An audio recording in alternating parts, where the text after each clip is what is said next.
As you can see, now we have all three of our panelists here. Gunnar Hansen from the Texas Chainsaw Massacre, Kane, Hodder, Jason from the Friday the 13th movies. So I'm going to open it to you guys. If you have any questions for any of them. I have a question. Who wrote their phone number here? And who was it for? And it's in lipstick. Yeah, that's what I'm wondering. And was it a girl? Yeah. I have a question for Kane. Have you found out what kind of name Voorhees is yet? No. Dutch. I don't know. That's not funny. Don't laugh. That's a good question. Whoop, whoop. It's German for money. Someone else's money. Right. So, any questions?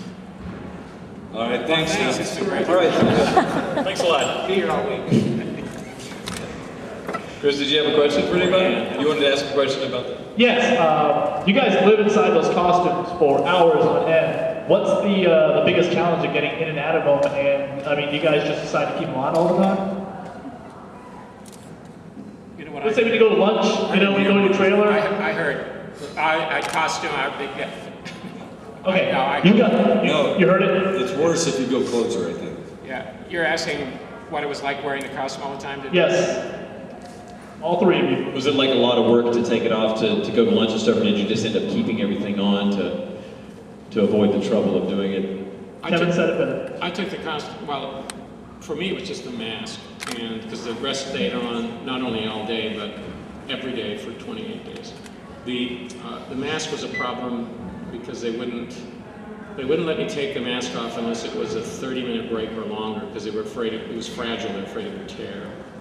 So every break is a 5-minute break, and so 2 hours later I'd say to the makeup woman, can you take the mask off? And she'd say, it's a 5-minute break. So I wore it a lot more than I wanted to. I could not take it off on my own. So. And mine was latex pretty much head to toe.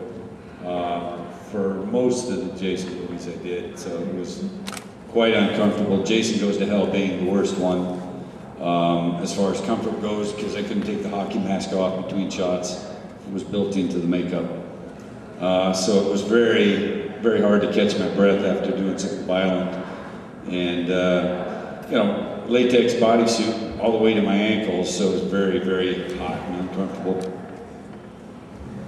It's probably, I would assume, going from Gunnar to Chris, that the amount of time it takes to do that kind of makeup has changed a lot too. I mean, like Kane, if you were to play a head-to-toe creature now, it probably would take, what, a third of the time that it took? Yeah, possibly, yeah. Maybe not as hot either. I don't know if they've come up with new materials to make them out of, but probably still not that comfortable. The thing about my suit was it was just a Dickies jumpsuit. That part was no problem, but the gas mask that they chose for it was a Russian gas mask from, 50 years ago or something like that, and they weren't functional. So you're just breathing your own, in a physical, violent fight or whatever.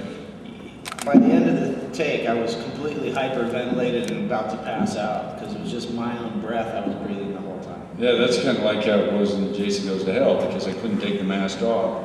It did have holes in it, so it wasn't as bad as his, but I felt the same thing. It's so hard to catch your breath if you breathe in your own exhaled air. So it takes forever. But it was a cool looking mask. Who has it? The hero mask? Lionsgate. No. You'll never see that again. Do you have a question? Up here in the front. I have a question for you, Kane. There you go. I have a question for you, Kane. Out of all the Jason movies that you've done and you've grown attached to your character, if you were to do a storyboard or do a recreation of the character, how would you portray him as? How would you write him out as? How would he because the story changes from movie to movie, and it's never the same thing. He went from a zombie, then he went to basically back to humans like Jason X, then he went to the cyborg. So from all your experiences and from your personal connection, how would you rewrite him if you were to give an option to do that? I always liked the look of Part 7, and so if I did anything like that, I'd make it look something like that. That version, with the bones showing and the spine sticking out, and the teeth on the side and stuff like that. How many of the Friday the 13th were you with?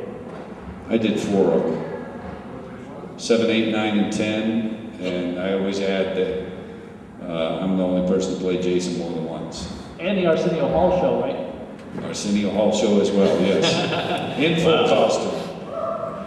Hey, Kane, they have a Hatchet 2 coming out, right? Not coming out yet, but we plan to shoot it sometime soon. Awesome. Hatchet was a great movie. I don't know if everybody here has seen Hatchet, but Kane was really good. It was a really important film.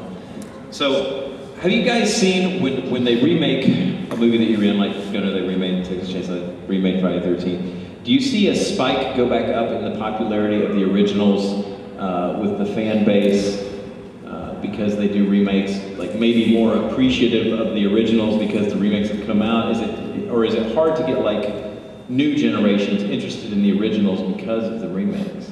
Well, from what I have been told from fans that are young enough to have just seen the latest one that Derek did, then a lot of them do get interested in seeing, the past history of the character and stuff. So, I think it does work that way. Yeah, I've had a lot of people come up to me and say how much they enjoyed the remake, and then they're curious to see the original. Although the people who tell me how much they like the remake are always people who have never seen the original. Right.